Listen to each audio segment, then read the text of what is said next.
take away from this presentation is the NSLDS database. That is an acronym. It stands for the National Student Loan Data System. It's a centralized U.S. Department of Education database that has all of the key information about a borrower's current and prior federal student loans.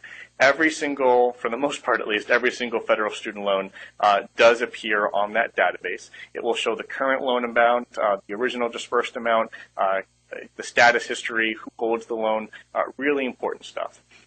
So the borrower needs to have what's called an FSA ID to access the database. This is a unique username and password system. It replaced the older federal PIN system that some of you might remember when you filled out a FAFSA form or accessed your own loan information in the past. Now there's an FSA ID system. I don't require or ask any of my clients to provide me with their FSA ID. It's supposed to be kept private, so I have my clients visit the database and then print out or otherwise send me the documents or the information contained in the database rather than provide me the login information. I don't want that information, to be frank, and they're not supposed to share it anymore. So the NSLDS database is the best way to figure out if the loan that you're dealing with is a federal. There are other clues, however, that can be useful in figuring that out as well. So you can take a look at the loan promissory note. If it has the name of a federal loan program on it, like a federal Stafford loan or a federal Grad Plus loan, then you know that that's a federal loan.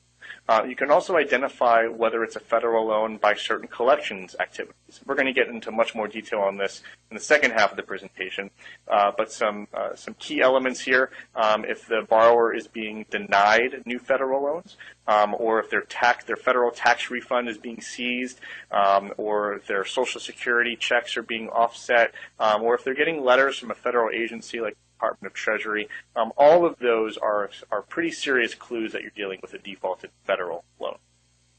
On the flip side, there is no equivalent centralized database for figuring out what private loans a borrower has, if any. And so that can make it a little bit tricky, when a borrower comes to you and says, listen, I think I have private loans, but I don't know where they are or has them.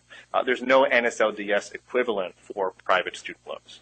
So really the best thing you can do is pull the client's credit report. That's, as many of you may know, credit reports aren't always completely accurate, but it does provide at least a starting point to figuring out what might be out there in the borrower's name.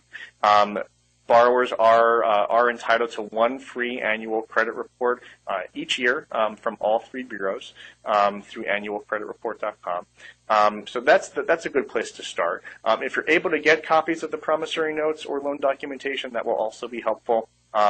You can see that there are certain private student loan types that are not federal. So if it says, some sort of institutional name like a signature loan or a tuition answer loan, those are pretty good clues that you're dealing with a private loan. The general rule is that if there's a cosigner, you're almost certainly going to be dealing with a private loan. Federal loans are generally not cosigned.